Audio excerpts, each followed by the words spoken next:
today. It's Oscar's Corner Cafe. We knew you'd be back and stay. It's Oscar's Corner Cafe. Let's smile, laugh, and today it's Oscar's Corner. Welcome back.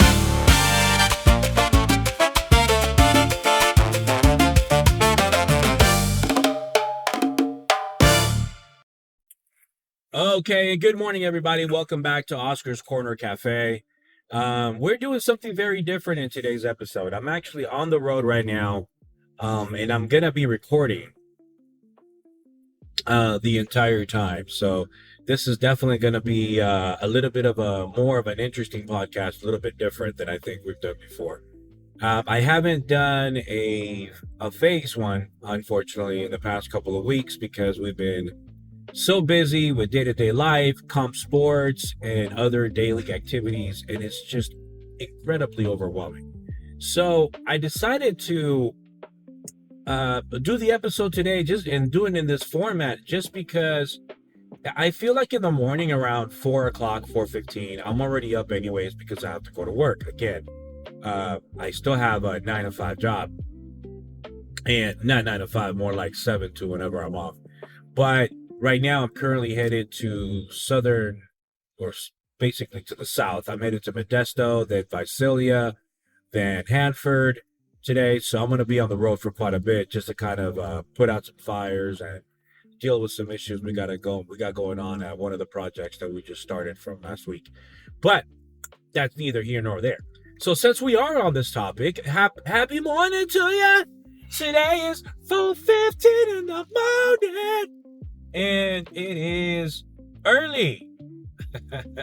I know you guys are probably like, damn, bro, you're over here going to record the entire road. Yeah, so you guys can see my freaking route that I take every day. As you guys can see, it's lonely. It's a 2-lane highway up in here. But what are we going to be doing on today's topics, Oscar? Well, there's quite a bit I need to offload. So we're going to find out and see if I either take this 45 minutes, if I take it to an hour, if I take it to 30 minutes, depending on how long we go into the topics and the tangents that I definitely need to discuss.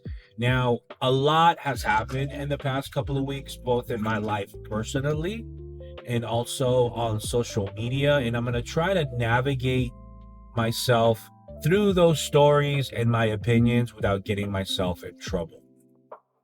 So if you guys don't know, kind of peeling back the onion here a little bit, the social media platforms where you can post podcasts are starting to become a little bit more stringent and a little bit more stricter on the vocabulary and the content that you release. And sometimes if it's too off the wall, or if it's too, let's say, too extreme, then it will not be monetized. It'll get demonetized. And then number two, you won't be able to create ad revenue because the sponsors are going to be very hesitant to promote you and do anything with you, because of the content will also represent and reflect on their stuff that they're trying to sell. So obviously, if they're trying to sell mental health and I am batshit crazy, obviously it's not going to work out well. Or if I am too far left, then obviously certain things won't apply to me, too far right, etc. So with that being said, I also have to be very careful in the way that I express, damn, the guy needs new brakes, in the way that I express certain things, because if I'm too descriptive on some of the content, then that can also get me demonetized and I can get into a lot of trouble. So what we're going to be discussing today, some of the influences of certain friendships that you have. Number two, we're also going to be talking about the San Francisco 49ers and what the hell's going on with Mr. Jed York, the owner of the San Francisco 49ers. And then number three, we are going to be addressing, yes, something that's being addressed, and it's very big because it's very controversial in the way that it's being handled by certain people. We're going to be discussing the case of the woman who unalived her 3 children, and now is using psychosis, postpartum depression, etc., and medication, and neglect from the healthcare system as to the reasons or justifications why she did what she did. So I have my opinions on that. So sit tight, let's dive right in, and let's go. Let's go! Just kidding. But first, let me take a sip of my coffee. I'm having a nice Americano with 4 pumps of peppermint, my usual, and my venti ice water to wash it down. So, what's been going on? Well, your boy decided to finally go get a checkup. Why that's a big deal? Because I have been dreading this day, I tell you. Now, as you get progressively older, you have to do everything you can within yourself to try to make sure that you're still healthy, right? And blood work is one of those things that you have to get done. You have to make sure that your hemoglobin, your glucose, your sugar levels are good, your cholesterol is good. Because obviously, since I'm in my 40s, I need to make sure that I'm able to live past my 50s and 60s, etc. Because I would like to see my great grandkids at some point. Not my great grandkids. Damn, five. That's too far out. I'm gonna be able to see my kids have their kids, if possible. If God grants me the opportunity and the ability to get to that point where I can see my grandkids and enjoy them for a lengthy period of time. Actually enjoy them and not be a burden on them. I would love that. Also, I want to be able to be there for my wife and her journeys, etc. And at this point, once you reach like late 30s and you got kids, guys, and once you're in your early 40s, you start thinking about less about your longevity and more about your maintenance of your body. You're not even trying to improve, bro. You're just trying to maintain what you got and make sure it lasts. It's like that car, right? That you got in your car, that you got in your house, that was like the daily driver for the longest time. You ignored it, you beat it to crap for a lengthy amount of time. Now, all of a sudden, you want to park it in the driveway. And eventually, it's going to be the hand-me-down that's going to be given to all the kids as their first car. But by doing that, you have to make sure it's maintained properly. You have to make sure the brakes, the tires, not the fuel, but the oil, the tune-ups, everything is on par, right? At the next light, turn left. All right. Turn left. Don't make a left. So, by the way, apologies. By the way, you're gonna start hearing the GPS from time to time, telling me what the hell to do, where the hell to go. So bear with it. So just ignore that noise in the background. We're doing this episode very different. Turn left onto Camino Diablo. Oh Jesus! All right. And I decided to take it. Now, I took a blood work. I usually do blood work once a year, and not because I want to, guys, but it's because I usually feel bad.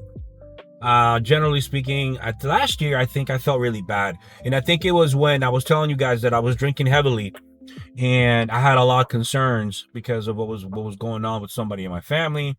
And she was dealing with cirrhosis at that time and battling her own demons. And as she was progressively getting better, I started looking at myself and seeing whether I was doing good myself. So with that being said, I decided to take the initiative and try to take some blood work done and kind of get the status of what's going on with my body and what it looks like. And this was in 2025. And I took my first one in 2023.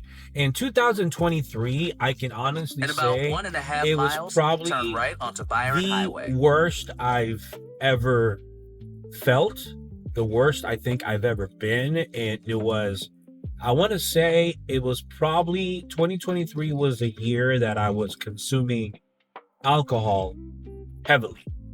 And it's what prompted the journey of me doing my lifestyle change in 2024.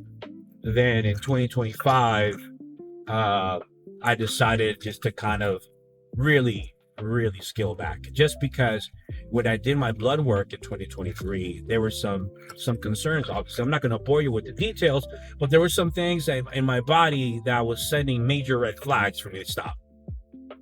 So with that being said, I've made some changes, and here we are now. Turn right onto Byron Highway. You know, a full year and going of me not consuming a drop of alcohol and being pretty good. So I've changed my lifestyle. I've been feeling good. I've lost weight. And when I went to go see my doctor, by the way, it was pretty freaking hilarious because you know when you haven't gone in a while, right? And my doctor is so cool. And shout out to my doctor. I'm not going to say his last name because I don't want to get in trouble, but he's very good. And he's very sociable. He's a talkative guy. He's not like your typical doctor that's such an asshole to you, but he kind of is. I don't know how to explain it. Like, he's nice the way he handles you, right? He knows how to handle his patients. But the manner in which he tells you shit, because he's your doctor and he knows everything about what's going on about you, he tends to be a little bit less filtered about giving you the blunt news. And he literally, like, when he saw me, right, he was like, "Hey, Oscar, I haven't seen you in a while, man. So I felt like you've been dodging me." I'm like, "Dude, I have not been dodging you, bro. I've just been busy. I've been doing this. I've been doing that. And generally speaking, I've just have not been really tending to myself in the way that turn right that I onto wanted to Byron do." Highway. So then he goes, "Well, I can tell you right now that initially, just by looking at you, I can tell you look a lot better." And I was like, wait, what do you mean? He was like, "Well, back in 2024 and 2025, when you first were here, he goes, you looked very swollen. Your eyes did not look good. Your weight was really bad. And I just didn't know what was going on until I got your blood work." And I was like, yeah, I was, consuming alcohol heavily. I mean, it was bad to the point where I was damn near considering going to an AA, Alcoholics Anonymous. And I know I'm peeling back the onion here quite a bit and letting you guys into that part of my life, but I feel like it's needed because you never know who's listening and who is going through this journey, and just kind of letting you know that you can and you have control over your own choices. You don't have to fall down that rabbit hole.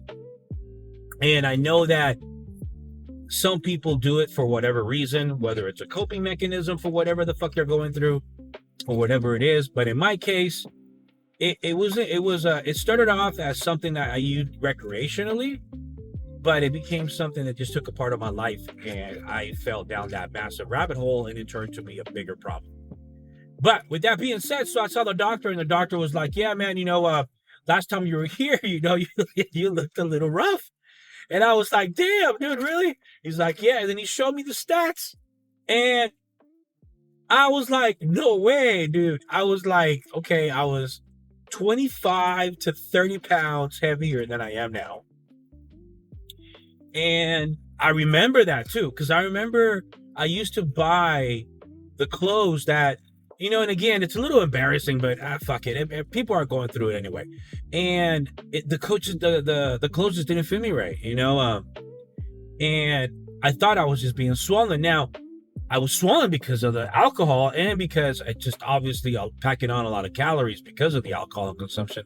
So even if I was eating healthy, it didn't matter because I was consuming the amount of calories via drinking. So I gained a lot of weight and I was not at my healthiest. The blood looked like boo-boo. And then he showed me the numbers and I'm like, damn. He's like, "Okay, well, I'm glad, man." He was like, "So we're going to do blood work again for 2026. And I first got my first preliminary tests, guys. And you'd be happy to know that your boy is back to normal. As normal as I'm going to get in my 40s. Disclaimer. Because apparently I got fucking tennis elbow. I don't even play tennis, dude. I got a tennis elbow.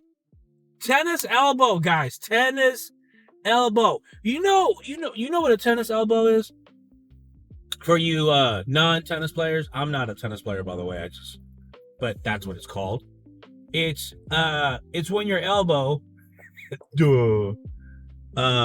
has repetitive motion in a way that your body disagrees with. And this could be caused by repetitive heavy lifting incorrectly, repetitive motion, or when you lifted something too heavy and you tweak your elbow to a point that now your ligaments and your tendons get really tight and they get really mad at you and they start screaming at your elbow saying that they don't like that.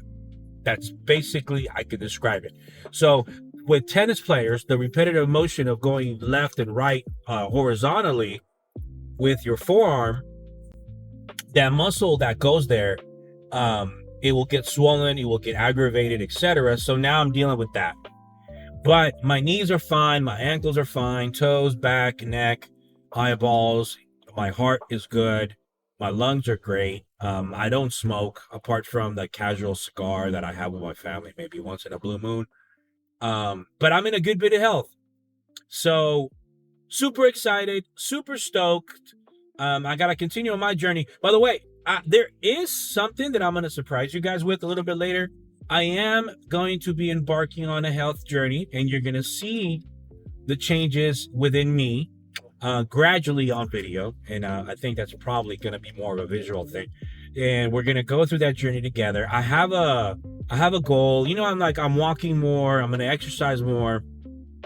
And I have a goal set in mind of the weight that I want to be in. And when I get there, I will let you guys know. But in the meantime, I promise that I will not scare the shit out of you when you see me on camera talking about, dude, what is wrong with Oscar, bro? He looks all sucked in. Pause. And I don't. Number one, I'm going to be losing weight. So that is my journey. That is what I want to do. And I want to get to a certain weight. That I will get to that certain weight.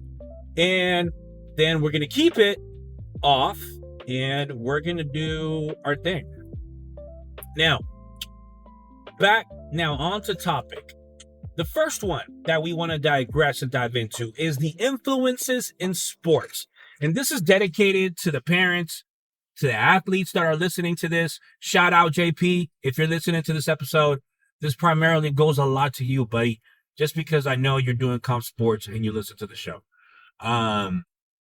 So when you are an athlete and you are starting your journey, and when you are between the ages of whenever you started to up until 10 years old, the expectations get gradually bigger. The expectations get higher. The competition gets better. And you start weeding out the athletes that no longer want to play the sport. And this is going to progressively change as you go through your journey. And as you get older, the athletes are going to get more challenging. The teams are going to get better. The games are going to get tougher. It's going to incrementally get more challenging for you. And you have to stay ahead of it by staying in shape, eating right, exercising, and focusing on your sport. But again, that's what you want to do. Because God forbid you pick a sport you hate and you dislike and you're doing all this shit to get better at it. And at the end of the day, you don't enjoy it. Now, each one of us has our own goal, our dream goal of what we want. And I ask this to my kids who are both in competitive things, right? I have my oldest daughter, Janessa, who is in competitive dance. She's been a dancer since she was 7 years old. She loves dance. We've tried to do multiple sports, like I've told in previous stories, and it didn't work out. She just loves to dance. So we're sticking with that. My middle child, my soccer bully, I call her, Michaela, she is into soccer. We've tried competitive dance when she was younger, and ultimately she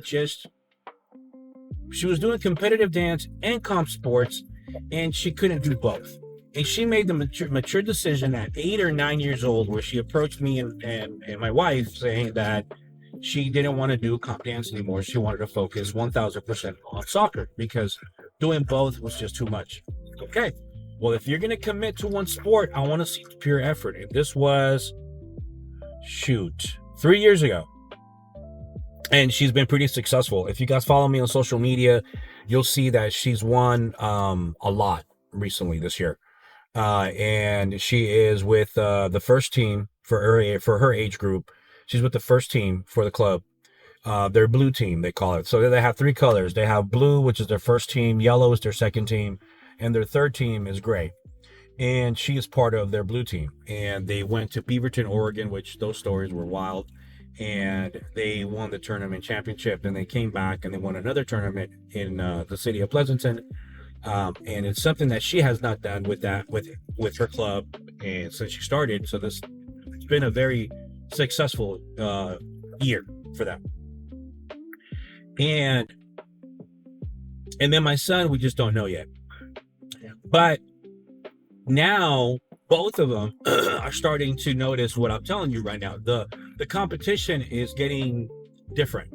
A lot of people are dropping off because competitive sports programs, if you're listening, are very expensive. Between the gear, equipment, training sessions, and everything else in between, it adds up. And it's expensive. And as kids, you guys don't know that, but your parents are paying quite a premium to make sure you have the opportunities and the resources that you need to be successful. Now it's up to you to do the other part. You got to put in your portion of it. You got to do the workout. You got to do everything else in between, but it's got to come from you. Nobody's going to force you to go work out. You got to want it, right? But with that being said, focus is only so much because it all depends and it's all prevalent on the influences that you carry and that you have with you. And what I mean by that is if you are in sports, and parents, if you have a child who is in sports, you have to be extra mindful of the friendships that they carry and those people that they bond with in the teams.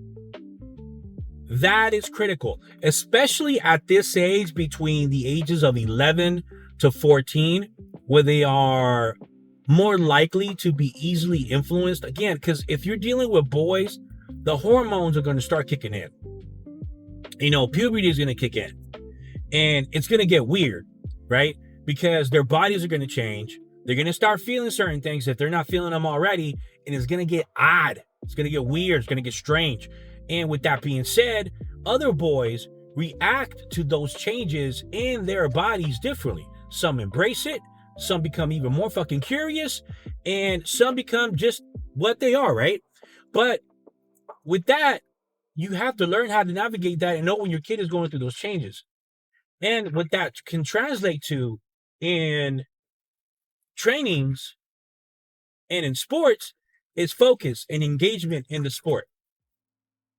And what I mean by that is, and from what I've seen, particularly for me, you'll start to notice certain athletes in your child's teams, because it might even be your child who's doing this.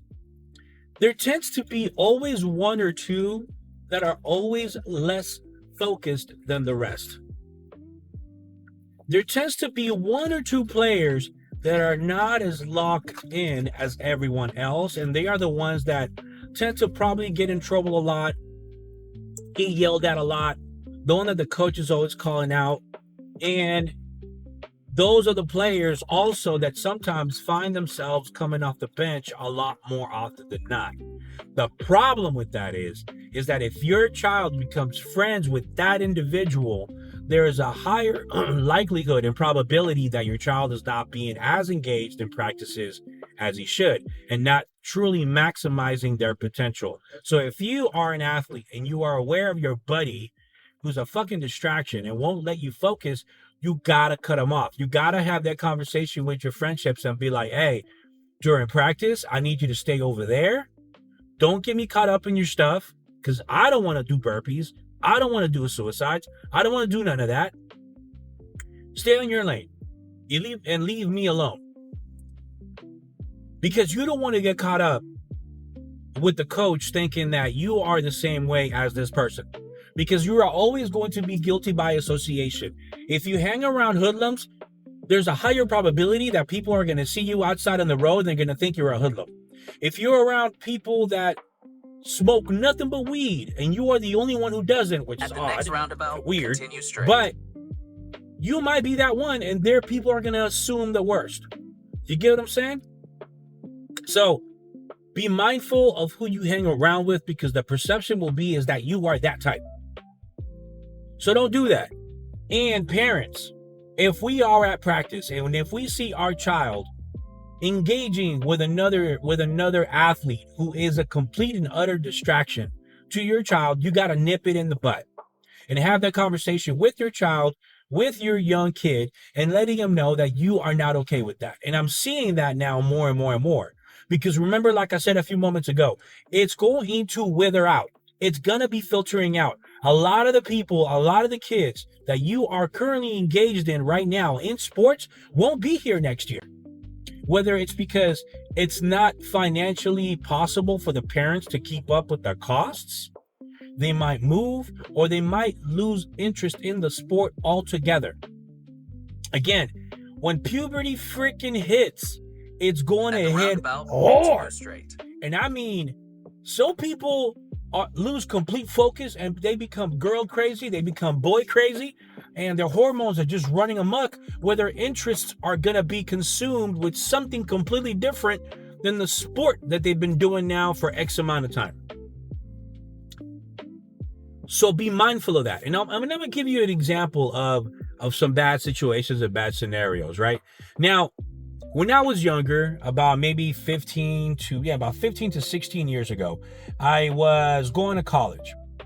And damn, this guy's going hella fucking fast. When I was going to college, and one of our buddies, we were a group of about 7 or 8.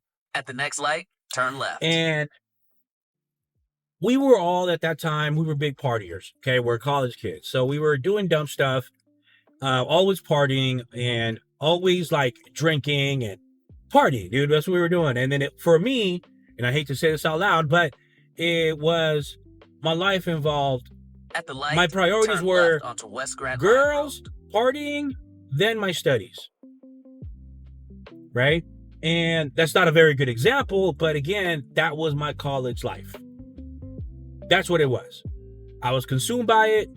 I loved the partying lifestyle back then, and it was what it was. The story goes, and basically, and I'm going to sound like a total a-hole when I say this out loud, but I got to share it, right? And because this is a perfect example. So, one of my friends, I'm not going to share his last name, but I'm going to say his first name because maybe he's listening to this. Who knows? I haven't seen him in probably like 9 years. My friend Silvio. My friend Silvio, who is a beautiful human being. In 1.2 miles, take a slight left turn to merge onto I-205 he was awesome. East. I went through a dark period in my life, way before college, where he was there for me. And I'm sorry I'm changing the tone, but it's because I'm getting flashbacks and nostalgia of him and the friendships that I had back then, because they were a pretty good set amount of guys. And so anyway, so we were all in college. Hold on, let me take a sip of my coffee. In 1 mile, take a slight left turn to merge onto I-205 East. So we were all in college, and as we were in college, we liked to party a lot. And my friend Silvio, he was on his health journey. He was very big and very adamant on health, taking care of himself. He wanted to be very, very good in shape. He wanted to have a 6-pack. He wanted to be sculpted. And there was a program that they had in college where basically athletes or students would be partaking in this fitness regimen. And then at the end of the year, they would do, I think it's called, and correct me if I'm wrong, the decathlon. I think, or like not the decathlon, but like an Ironman type of thing, where you're going to be cycling, running, swimming, and doing this and that. And that was his goal. That was his goal, 1,000%. And I was like, okay, I'm like, go ahead and do your journey, bro. So he started doing that, and all of us were just kind of watching him because he started doing the right thing, which is basically removing himself from all sort of temptation and any sort of distraction, which was us. And he focused on his workouts, and he was religious about it. By after 5 o'clock, he would go to the gym for about 2 hours, then he would go to bed early, 8:30. He was not drinking alcohol. He was not smoking. He was not doing anything that we were doing or might have been doing or had interest in doing. He didn't want to do it at all. And we were okay with that. We were like, all right, bro, we're going to be supportive, dog. We're going to support you. Everything that you do. Hey, kudos to you. Now, so this is when things changed quite a bit. And so there was one year in particular, and I still remember the story. And again, now me saying it out loud and thinking about it and vocalizing it definitely sounds like I'm an a-hole. But this look. So we were gonna meet up at his house for we were gonna pregame. We were gonna have some drinks and barbecue and everything else, and then we were gonna go back to my house to watch pay-per-view. There was a pay-per-view fight, and we were gonna go back to my house because we had the box. You guys don't know what the box is. Basically, it's a small little thing back in the day that allowed you to watch whatever the hell you wanted. And that's all I'll say. Now, how we came about this this particular little machine, that is not In the about point. 9 miles, take exit 461 And- to merge onto CA 120 toward And so Mexico. that was the game. We were gonna barbecue and then we were all gonna hang out. And we went to my house. Not went to my house, went to his house. But we were supposed to go to his house around 5. And I still remember the day. So my buddy George, he calls me and he goes, "Hey man, you know, I'm in the area. I got off of work early. I'm gonna go to my house, take a shower, swing by your house, and we can go get some food." I'm like, all right. So then he passed by my house. We hung out for a little bit. And I was like, you know what, dude? Let me check on Silvio, see if he's home.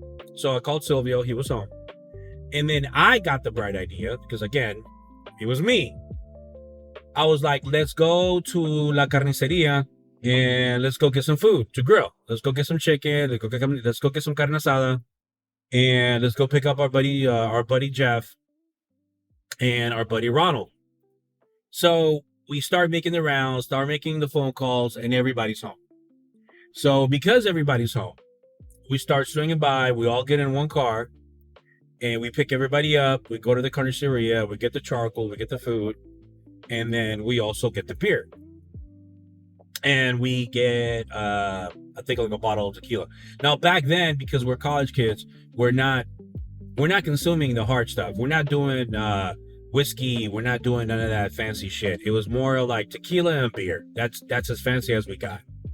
Now again, remember, we're in our like mid 20s at this point, maybe 24 or 23, and so we're just focused on that. It was we didn't have any hard stuff or mixed drinks. We just didn't like them because they were too sweet. We liked our beer. And we called up Silvio. I'm like, hey, Silvio, we're going to swing by your house. And he was like, dude, but you guys are supposed to be by my house like around maybe 5 or 6. And I'm like, yeah, but you know, we're in the area, bro. We already got the food, shit like that. And so we went to his house. And we went to his house and he had just had his breakfast and his parents were there, but they were going to go to work.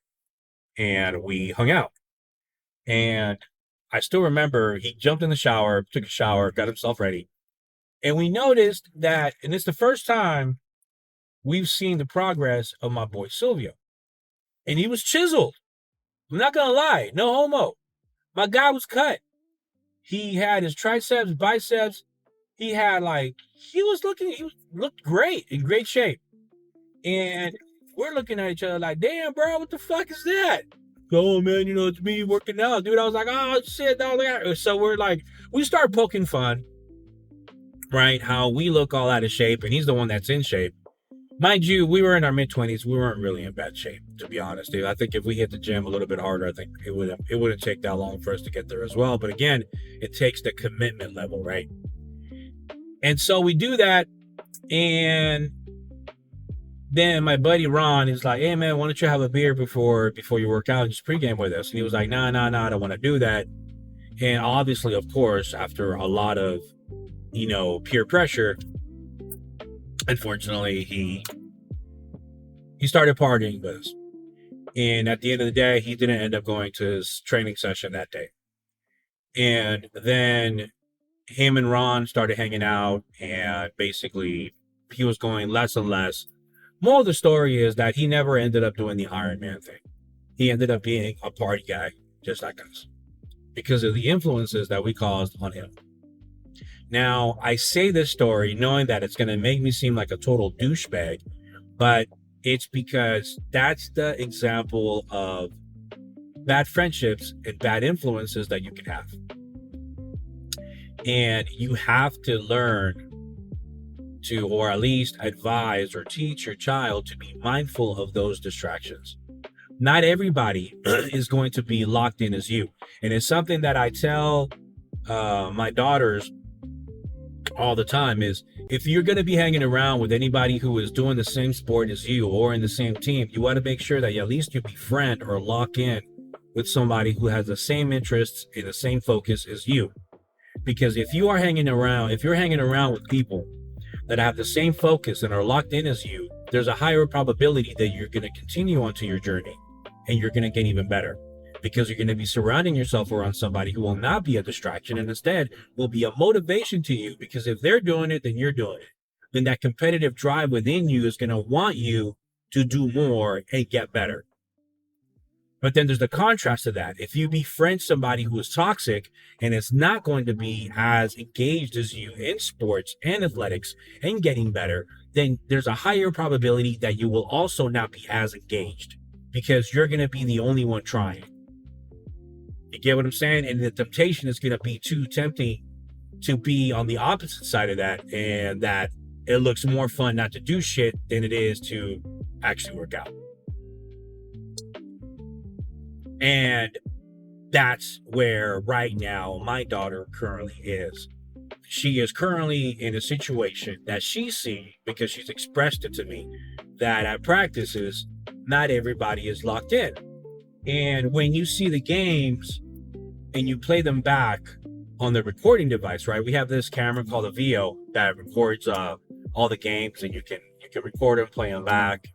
It's pretty cool.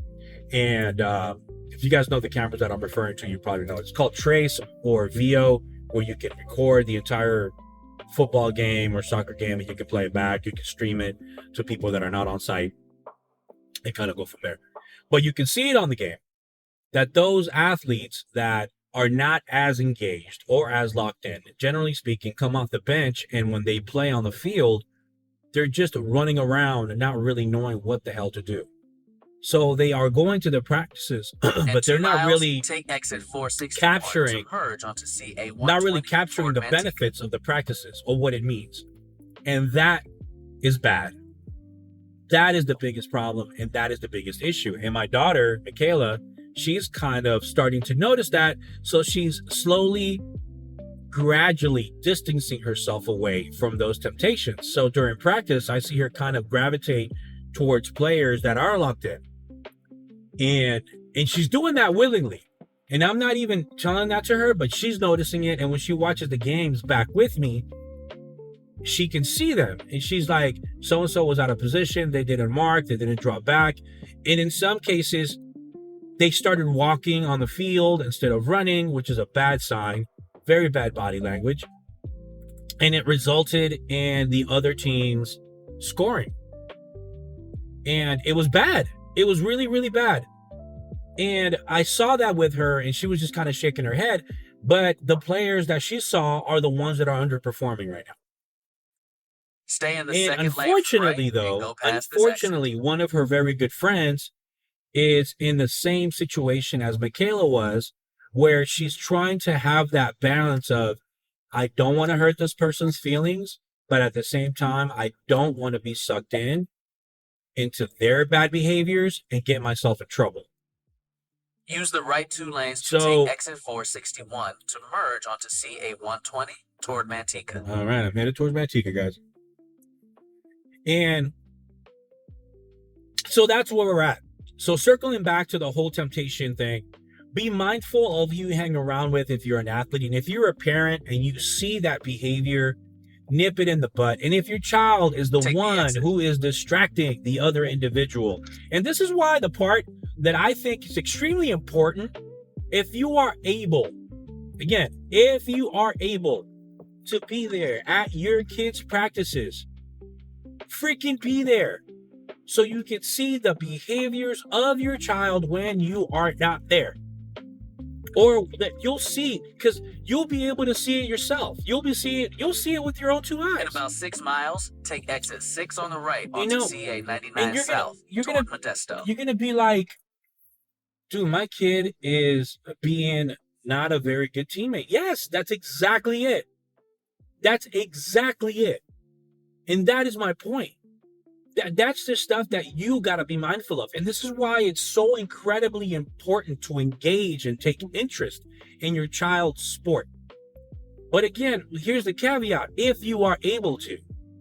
Because a lot of parents, we work, or because we have multiple kids in sports, we're unable to be there and participate in everybody's practice and everybody's session. Sometimes we just can't. But, and I completely understand to that. I completely get that.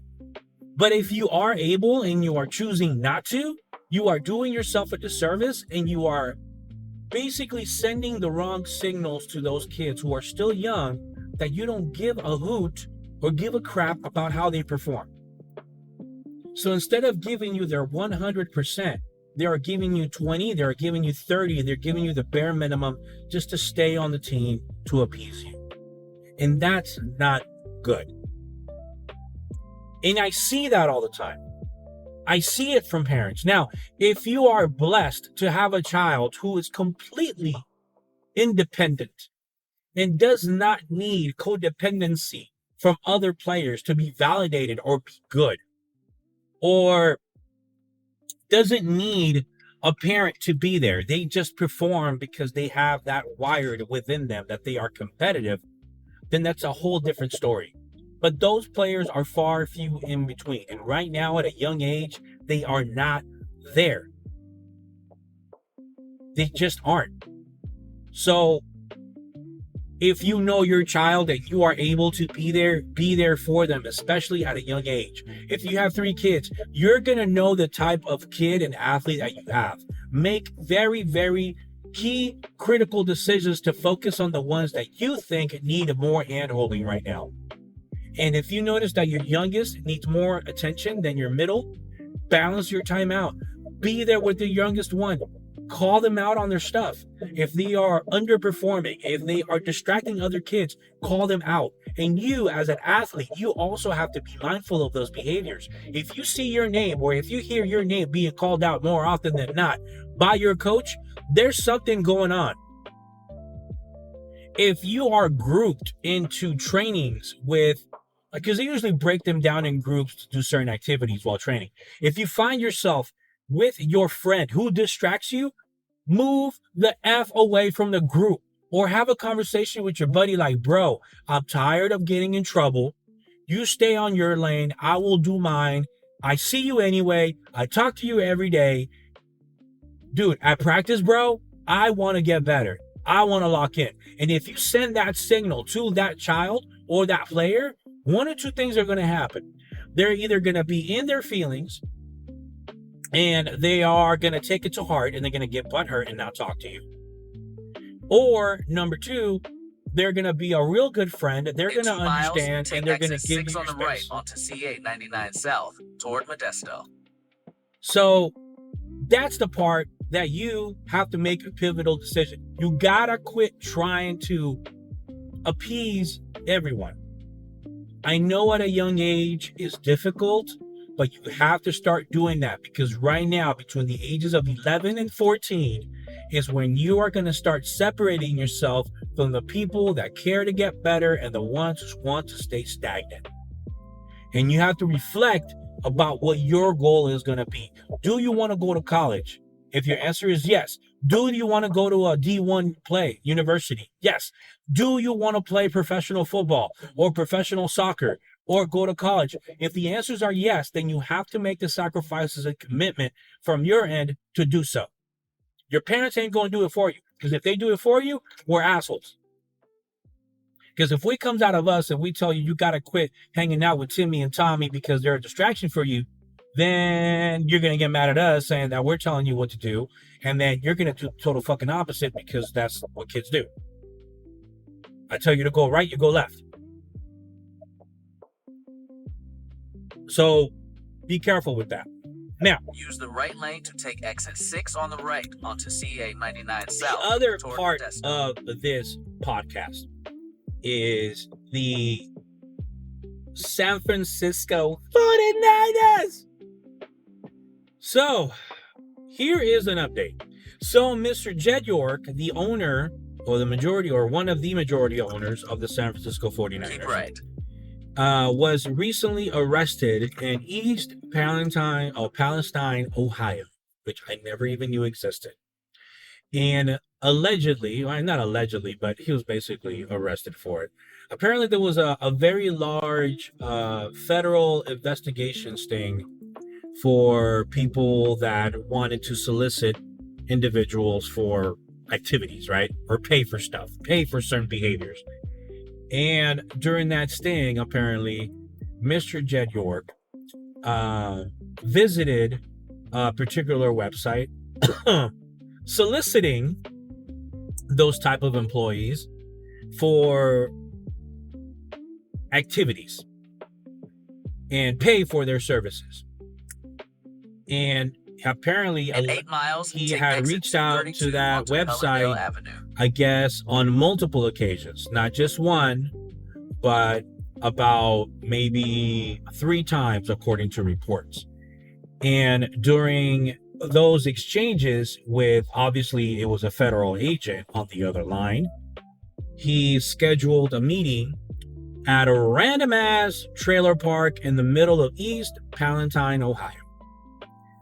And when he got there, obviously, the services never were completed because he was immediately arrested for behavior.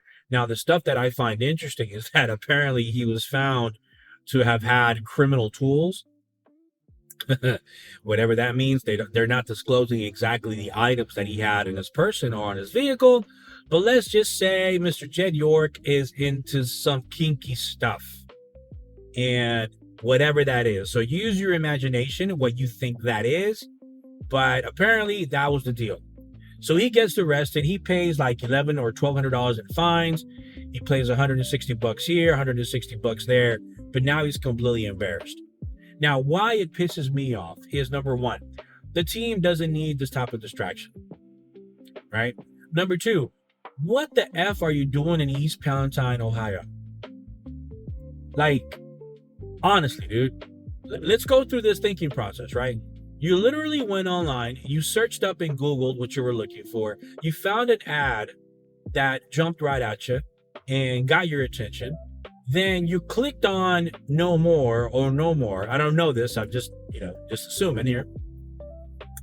And you find the persons or person who you want to definitely engage or pay for their services. You reach out to them. You negotiate costs and a deal. And you take a shower and whatever the following day. You're all excited. You get dressed, you get in your car, you drive yourself to the meetup place. Do you understand the level of commitment that I'm describing to you guys right now? My dude got up that morning, got dressed with one thing in mind, and that's what he was going to be doing that day. That was his activity. Did your driver take you? Did you take yourself? Because that's some crazy shit. Would I go into a random ass little town in a trailer park and freaking in the middle of Ohio? F no. So many things could have gone wrong with that. You guys understand that? It could have been somebody trying to rob you. The level of just zero disregard for any sort of safety or anything for himself, knowing you are Jed York, the owner of the San Francisco 49ers, and the liability that comes with your actions. You had 0 F's and you got caught. Now, the shit that makes it interesting for me is how many times has he done this and not gotten caught? It makes you think. Because I assume this is not his first time. You're not going to sit here and tell me like, oh, it was my first time. Nah, buddy, I have a feeling you've done this quite a bit of times. This is the first time you got caught. Which is another problem. Because now it takes into question your decision-making that you're making for the team. You're obviously reckless. You're obviously not sound of mind and body. And you are thinking of other shenanigans in the back of your mind when you should be thinking about for the betterment of the team. And that's what I have a problem with. You're a freaking billionaire, dude. You don't need to do this. You don't need to do this PR. And I am calling for his complete and immediate removal of any sort of decision making for this team. I think it's stupid. But that, to me, just kind of rubbed me the wrong way, because I'm like, dude, the Niners don't need this drama, bro. First of all, we already had the Brandon Ayuk situation and that whole debacle, which is still ongoing and lingering. Then you had Kyle Shanahan, who was involved in a vehicle accident a few months ago, barely recovering, and we're barely getting past that. Now we have to deal with Mr. Jed York and his shenanigans and doing things that he wasn't supposed to do and got caught and arrested. You want to talk about the trifecta of distractions for this team that they do not need. Now, they better fucking ball out and change the narrative, because right now, everything that you're seeing from the San Francisco 49ers, on top of the substation issue, that people are getting constantly injured or remain injured or whatever it is, that narrative ain't gone away. So now you are doing this. I mean, by doing these behaviors, you are bringing down the value of the San Francisco 49ers. And if you're an investor and one of your board members or the representation or the face of the franchise that you are invested in is acting this way, if you put yourself in a situation where you currently work at right now, would that person still be employed, or would they still have a job? Probably not. But in this case, he probably will retain his position. He'll probably, enlist himself or put himself in a rehab or something like that, because he still has not done a public announcement. He still has not done a public in 2 miles, news take conference. 232 onto I don't Avenue. think he is ready to face the media, because I think the media is going to tear him to shreds. And I think his PR department is probably doing everything possible to get him trained on what the things are going to be. I think more than likely what's going to happen, he's going to be releasing a statement, or he's going to do a public statement where you're not going to be able to answer any questions or ask any questions, where he's just going to speak, no questions asked, point out, period. Or he's going to say some shit talking about he's going to remove himself from making decisions, and somebody else will be taking temporary control of the team. Because again, mind you, if you guys don't know, his mom, Dr. York, and his mom are the ones still part of the team, and they're still part of the board. So ultimately, they are still owners and they can make decisions, because you have a board. You have a face of the franchise, but your board still is the one that ultimately makes decisions for or on behalf of the team. So that's where we're at on that. It's crazy. And then now the last and final thing that I want to dive into is going to be the Clancy case that I'm going to be diving in about a second. So, and this is going to be kind of bringing down the episode a little bit down, but to you, this is dedicated to women in general. If you find yourself with postpartum depression and you don't know the symptoms, there is a lot of help out there that you can find to identify the symptoms. Use the right lane to take exit 232 if you find yourself, women, if you find yourself expressing yourself to your partner about your dark thoughts and behaviors and things that you might or might not do, and they are not listening, I strongly recommend that you remove yourself from that situation or behavior, or call 911 or reach out and scream for help. Because if you're having thoughts, take the exit, then keep left onto Pellendale Avenue. If you're having thoughts like the ones in this particular case, keep left onto you Pellendale have Avenue. Symptoms that you're going to be acting this way, there is no business for you to continue being at home with those kids. And the actions that you made based on your quote mental state end quote, and because of the medications that were provided to you, if that is the justification that you used to unalive those 3 children, that is completely diabolical in my opinion. And it does not get you a pass. It does not get you a sympathy. If you had harmed something else, and even if it was crude or bad, the point is that you did bad stuff. You did something you weren't supposed to do. Then at the next one, you planned turn it. left. Then you tried to cover up your tracks in a sense. If you guys follow the case, you'll be able to At the light, know a little bit turn more. left. But you did all these things knowing full well what you were doing. And I find it incredibly upsetting and disappointing and a very, very tragic state of our society where you can have a case like this where 3 innocent lives were taken away. They weren't harmed. They were completely removed from the face of the earth. They're no longer here.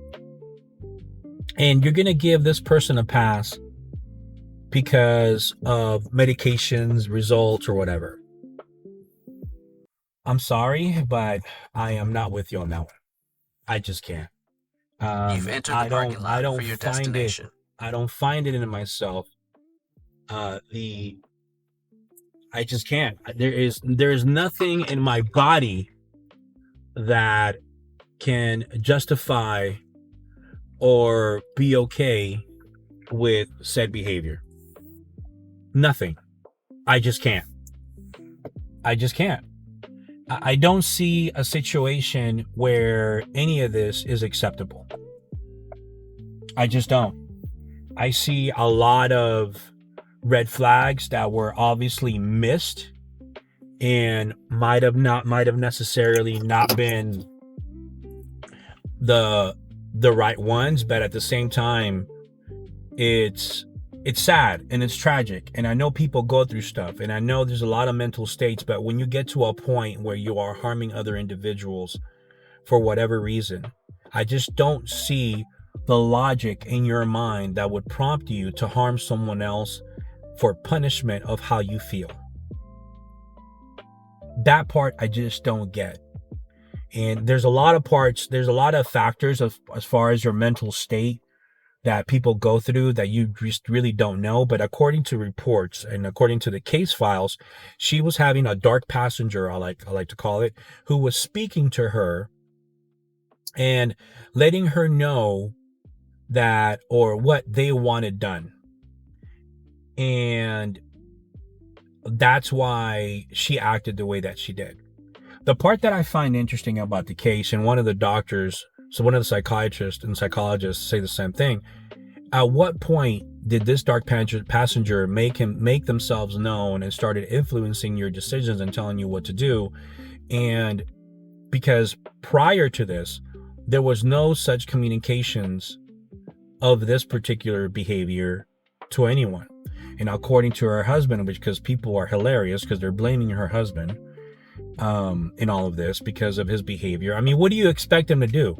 He lost 3 of his kids, and his wife is now being accused. Then she commits the crime and tries to do something, and she jumps off the balcony of wherever she lives to try to, remove herself from the situation as well, along with the kids. So I'm just like, I just don't get it. None of the logic. And then people raising $1 million in a GoFundMe, and people are feeling sympathy and pity. Are we going to have sympathy and pity for every situation that's similar to this? Is this going to be the norm where basically you're going to be okay justifying your behaviors just based on your mental state? One thing is you do something to yourself and that's completely unacceptable. But when you start doing it to somebody else, that shit's tragic. I mean, there's people on video recording themselves, like, putting hot wax on their children. There's other women throwing cold pieces of ice and throwing them at an empty stall in a bathroom. I'm like, do you understand the level of commitment you need to have to literally press record on a device, set it up visually so it can get a good angle from you, and then you're just rage acting out on camera? There is so many people looking for clout, and this is why social media is so dangerous. There's so many clout chasers and people that do some of the dumbest things you can possibly think of to get clicks or likes. It's insane. And I find it sad and tragic that society is trending this way, where this is kind of becoming the norm, because at the same time, this is the counter effect that this is happening. And this is for you women in general. What you're starting to see and notice, and I bring this up to a psyop job that, not a psyop thing, but it is a psyop thing. When you start belittling or you start focusing on women's behaviors or lack thereof of responsibility and mental aptitude, that they're behaving this way, you are creating a narrative in people's minds that women are a certain way. And that, in fact, is not fair. Because me, as a father of 2 young girls, my daughters are not batshit crazy. But that's the normality that people are seeing. You are belittling the worth and value of a woman. Because that's all you're seeing. All you're getting bombarded with is women this, women this, women this, women this. And it's bringing such a bad reputation to the female gender in general, where there's a lot of women who have raised 8 to 9 kids on their own, probably had postpartum depression 8 times, and still managed to function, work properly, and provide for their kids.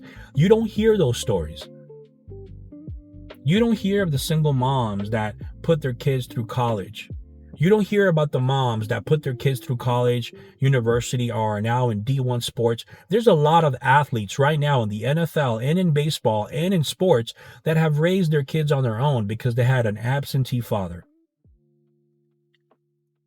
But all you're hearing is this dumb shit, and we're glorifying this behavior and making that and celebrating that and doing a GoFundMe for that. Where's the GoFundMe for the woman that's raising her kid on her own? Where's the GoFundMe for that mom who is working 2 or 3 jobs trying to pay her bills and pay her rent? Where the fuck is the GoFundMe for that? Where's the mental help and resources and assistance for the minority woman who could barely speak English and raising her kids on her own because her husband is working 3 fucking jobs to pay the bills? Where the fuck are the GoFundMe jobs for that? But we're doing a GoFundMe for a woman that unalived these 3 fucking kids? These poor children that were going to be future wives, future moms? And this woman is getting a hard pass? Get out of here, society. We got to do better because it's utterly disappointing. And if this is the example that we are setting for our kids in the future, it's utterly fucking tragic. And if you are a woman that's supporting this behavior, and if you're one of those people that contributed to this GoFundMe thing, you gotta seriously check yourself into a mental hospital. And I know this is going to create a lot of triggers for people, but this is 1,000% my opinion. Those kids' lives matter. They're not coming back. So for you to give this woman a pass is unacceptable. Those kids are gone. She made her actions regardless of the circumstances. She made those actions. Next thing you're going to tell me that is anybody who is a you-know-what predator, and he does acts with kids and uses an excuse. Oh, I was raised a certain way, or I was treated a certain way growing up, and this is why I acted out this way. You're going to give those people a pass as well? That is stupid. We can't be picky and choosy and selective of who the hell we give a pass to or not. It's got to be across the board. This woman took kids' lives. She took 3 kids' lives. I'm going to say it again. She took 3 innocent, defenseless kids' lives. This was their mom. This is the woman who was their resource of love, resource of food. She broke their tiny little hearts, betrayed them, and took their lives away. And this is who the F you are giving money to. This is who you are protecting. This is who you are doing all this GoFundMe, wear a pink shirt, and clapping. What the F are you doing? Would you have been there to stop her? Would you have been there and watched the video? If there was a live video camera of the acts that she committed, would you have been there? Oh, I totally understand. Oh, poor thing. Or would you have been cringe and turned away because you would have loved to have been there and protect those kids from their crying and screaming and betrayal of somebody whom they deemed to be their protector? Put it in that perspective and effing tell me if you still support her. With that being said, we're about an hour in. I'm still about another hour out from where I gotta go. I just needed to stop by for a potty break. But anyway, good day, good evening. Have a good rest of the day, and I will talk with you guys later. God bless.